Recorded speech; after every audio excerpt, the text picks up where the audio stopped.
அண்ணாமலை ஐயா, நன்றி நன்றி. நடவடிக்கை எடுங்க கண்டிப்பாங்க ஐயா. இனி இது வரக்கூடாதுன்னு நீங்க சொல்ல முடியுங்களா? சொல்லுங்க. இது வரக்கூடாது, இனிமே வரக்கூடாது மாதிரி தாங்க ஐயா நீங்க. சரிங்க ஐயா, சரிங்க ஐயா. இனி இதுவே வரக்கூடாது, இது இனிமே வரக்கூடாது. இனி இது மாதிரி கேஸ் பண்ண கூடாது, விற்க கூடாது, வாங்க கூடாது யாருமே. நீங்க தான் உத்தரவு தரணும். நீங்க நடவடிக்கை சொல்லுங்க பாப்போம்.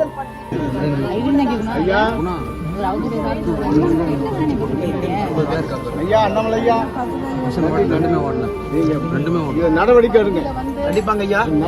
இனி இது வரக்கூடாது நீங்க சொல்ல முடியுங்களா? கண்டிப்பா எங்க குடும்பம் மாதிரி தாங்க ஐயா நீங்க. சரிங்க ஐயா, சரிங்க ஐயா. இனி இதுவே வரக்கூடாது, இது இனிமே வரக்கூடாது. இனி இந்த மாதிரி ஆகக்கூடாது, பண்ண கூடாது, விற்க கூடாது, வாங்க கூடாது யாருமே. நீங்க தான் உத்தரவு தரணும். இதான் நீங்க நடவடிக்கை.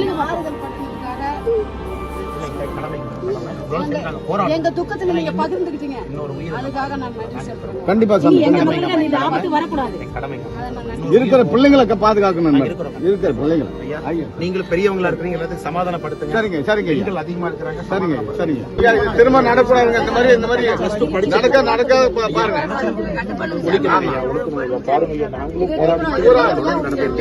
கூறாம ஒழிக்கணும். மறுபடியும் இந்த வருஷம் தைரியமா இருக்குமா? ஒரு நிமிஷம். சரிங்க ஐயா. ஐயா நாங்க உறுதியா பண்றோங்க ஐயா. என்னுடைய வேலை என்னன்னா, முதல் கட்டமா உங்களுக்கு ஒரு நிதி உதவி எமர்ஜென்சிக்கு தேவைப்படுது. ஒரு குடும்பம், ஏன்னா ஒரு இடத்துல படிக்கிற குழந்தைங்க இருக்காங்க, ஒரு இடத்துல படிச்ச குழந்தைங்க இருக்கிறாங்க. இதுக்கு முன்னாடி வீட்டுல அவங்க என்ன கேட்டாங்க, வீடு கட்டி கொடுங்க, வீடு இல்லை. ஸோ ஒரு குடும்பம் ராஜேஷ் நம்ம தலைவர்கள் வந்து ஒரு குடும்பமும் மறுபடியும் உதவி செய்யும். மத்திய அரசுடைய திட்டங்களை கொண்டு வரோம்.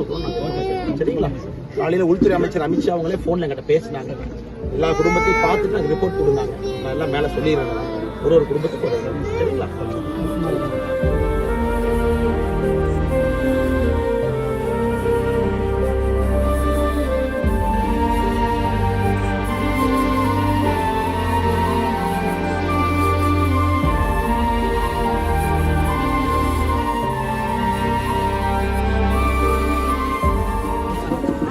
அக்கா பையன் மச்சான் இல்ல, அக்கா பையன்.